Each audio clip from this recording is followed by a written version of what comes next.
अस्सलामुअलैकुम। Android development के लिए हम जावा सीख रहे हैं और ये उसकी 34th वीडियो है। इस वीडियो में हम लिस्ट इंटरफ़ेस, स्टैक और क्यू इस्तेमाल करना सीखेंगे। तो सबसे पहले हम लिस्ट इंटरफ़ेस को देख लेते हैं। पिछली वीडियो में हमने जेनेरिक्स के बारे में पढ़ा था, वो भी यहाँ पे जो है वो यूज़ होगा। तो यहाँ पे सबसे पहले मैं लिस्ट लिख लेता हूँ और यहाँ पे मुझे स्पेसिफ़ाई करना पड़ेगा कि ये लिस्ट जो है ये इसमें कौन से ऑब्जेक्ट स्टोर होंगे। तो अभी के लिए मैं यहाँ पे स्ट्रिंग स्टोर करवा लेता हूँ। फॉर एग्जांपल इसमें इज़ इक्वल टू, अब जैसा कि मैंने बताया कि लिस्ट एक इंटरफेस है, तो मैं यहाँ पे न्यू लिस्ट नहीं क्रिएट कर सकता। मुझे लिस्ट की कोई चाइल्ड क्लास यूज़ करनी पड़ेगी इसका ऑब्जेक्ट बनाने के लिए। तो यहाँ पे हमारे पास जो दो पॉपुलर ऑप्शंस हैं वो एक है एरे लिस्ट और एक है लिंक्ड लिस्ट। तो यहाँ पे फॉर एग्जांपल मैं एरे लिस्ट यूज़ कर लेता हूँ।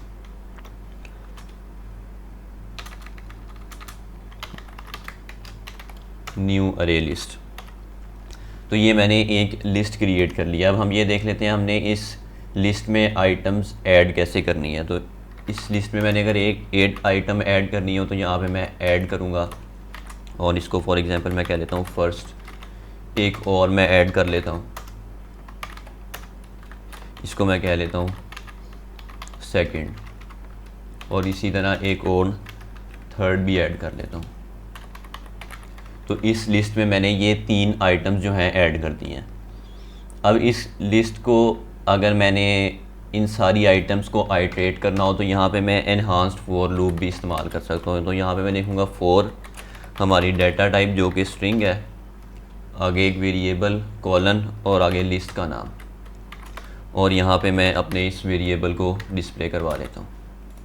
अगर मैं यहाँ पे इसको रन करूँ तो ये लिस्ट को आइटरेट करके जो 3 एलिमेंट्स हमने उसमें ऐड किए हैं उनको डिस्प्ले करवा देगा। अब यहाँ पे फ़र्ज़ करें हमें लिस्ट की किसी पर्टिकुलर इंडेक्स पे कोई एलिमेंट चाहिए, तो उसके लिए मैं यहाँ पे करूँगा लिस्ट डॉट गेट और इधर मैं अपनी इंडेक्स दूँगा। तो फॉर एग्ज़ाम्पल मैं इंडेक्स 1 देता हूँ। 1 इंडेक्स पे हमारे पास ये सेकंड पड़ा हुआ है। तो ये देख लेते हैं कि ये डिस्प्ले होता है कि नहीं। तो ये सेकंड यहाँ पे हमारे पास डिस्प्ले हो चुका है।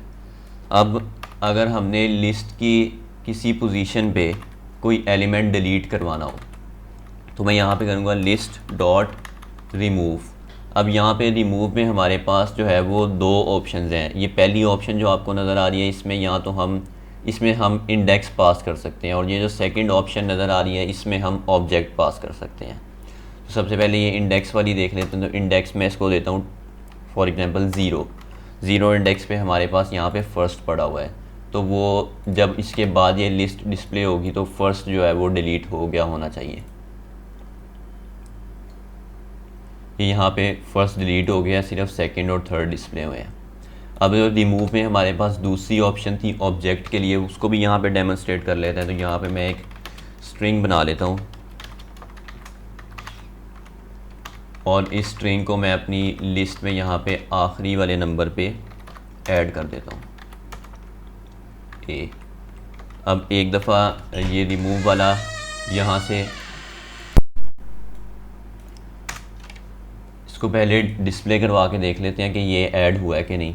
तो ये यहाँ पे ऐड हो गया। मैंने अगर इसको इसके बाद यहाँ पे रिमूव करवाना हो तो मैं यहाँ कहूँगा लिस्ट डॉट रिमूव और यहाँ पे मैं इस ए वाले एलिमेंट को रिमूव करवा लेता हूँ। अब दोबारा जब मैं डिस्प्ले करवाऊँगा तो ये इधर मौजूद नहीं होगा। अब ये यहाँ से ख़त्म हो गया। अब जिस तरह हमने यहाँ पे एरे लिस्ट इस्तेमाल करके लिस्ट का ऑब्जेक्ट बनाया था, इस तरह हम लिंक्ड लिस्ट इस्तेमाल करके भी बना सकते हैं। तो यहाँ पे करूँगा न्यू लिंक्ड लिस्ट।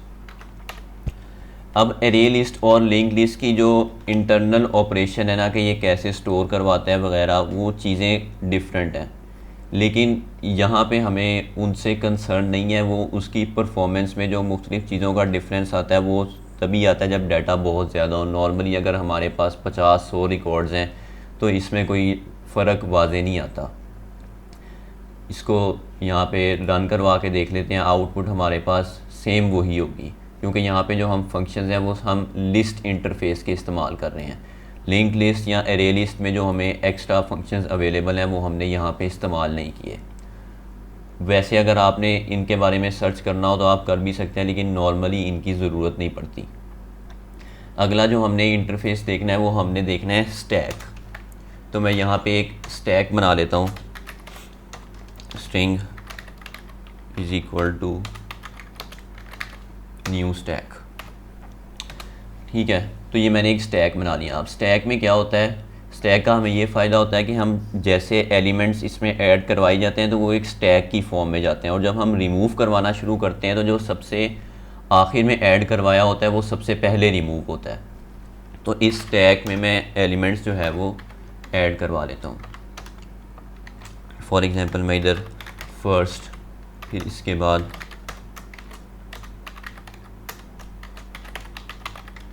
और इसी तरह इसमें मैं थर्ड भी ऐड करवा लेता हूँ। ये 3 चीज़ें मैंने इस स्टैक में ऐड करवा ली हैं।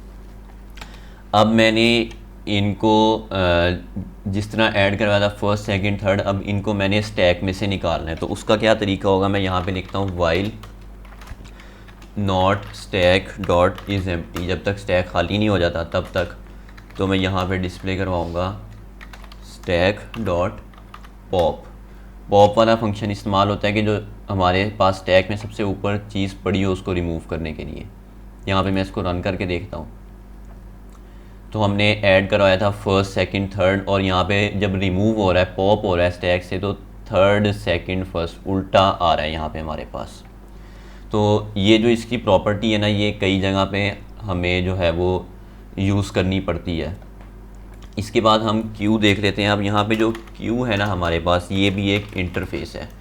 इट मीन्स कि इसका भी हम जो ऑब्जेक्ट है वो डायरेक्ट नहीं बना सकते, हमें इसकी कोई चाइल्ड क्लास यूज़ करनी पड़ेगी। तो इस जो लिंक लिस्ट है ना, ये बेसिकली हमारे पास क्यू को भी इम्प्लीमेंट करती है। अगर मैं यहाँ पे आपको लिंक लिस्ट खोल के दिखा दूँ तो इधर ये इम्प्लीमेंट्स में आप देख सकते हैं इसने लिस्ट को इम्प्लीमेंट किया हुआ है, जिसकी वजह से हम लिस्ट में इसे इस्तेमाल कर सकते थे। इसके अलावा इसने डी क्यू को इम्प्लीमेंट किया हुआ है, यह है डबल साइडेड क्यू। अगर मैं यहाँ पे डी क्यू को खोल के देखूँ तो इसने यहाँ पे क्यू को इम्प्लीमेंट किया हुआ है। तो इसलिए हम क्यू का ऑब्जेक्ट बनाने के लिए लिंक लिस्ट का भी इस्तेमाल कर सकते हैं। इसमें भी मैं उसी तरह ही ऐड करवा देता हूँ कुछ एलिमेंट्स।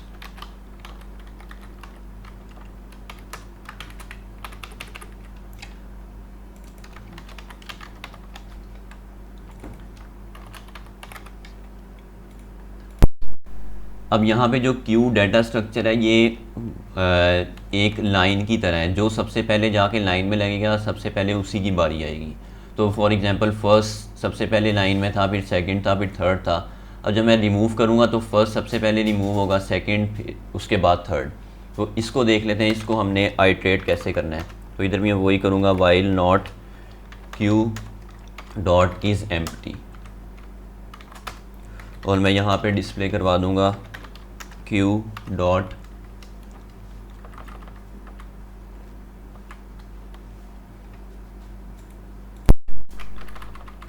पोल। तो ये जो क्यू में सबसे आगे एलिमेंट होता है उसको रिमूव करवा देता है। मैं यहाँ पे इसको रन करके देख लूँ तो जिस सीक्वेंस में हमने ऐड करवाए थे उसी सीक्वेंस में यहाँ पे हमारे पास डिस्प्ले हो रहे हैं। तो ये कुछ जगह पे हमें क्यू का भी इस्तेमाल करना पड़ता है, जहाँ पे फॉर एग्ज़ाम्पल डाटा आ रहा है प्रोसेस होने के लिए और हम साथ साथ प्रोसेस कर भी रहे हैं, तो उसमें जो आई जाता है उसको हम क्यू में ऐड करे जाते हैं, और जो क्यू के फ्रंट पे जो भी होता है उसको हम पोल करके तो प्रोसेस करते हैं। तो इस वीडियो में हमने लिस्ट, लिंक लिस्ट, अरे लिस्ट, क्यू और स्टैक के बारे में देखा है। जिस तरह ये क्यू है इस तरह डी क्यू भी होती है। डी क्यू बेसिकली होती है डबल साइडेड क्यू। ये समझ लें कि स्टैक और क्यू का हाइब्रिड है।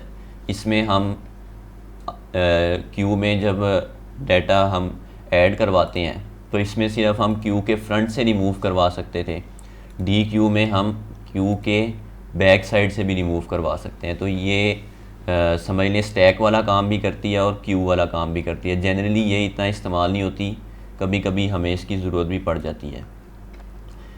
इस वीडियो के लिए इतना ही। अल्लाह हाफिज़।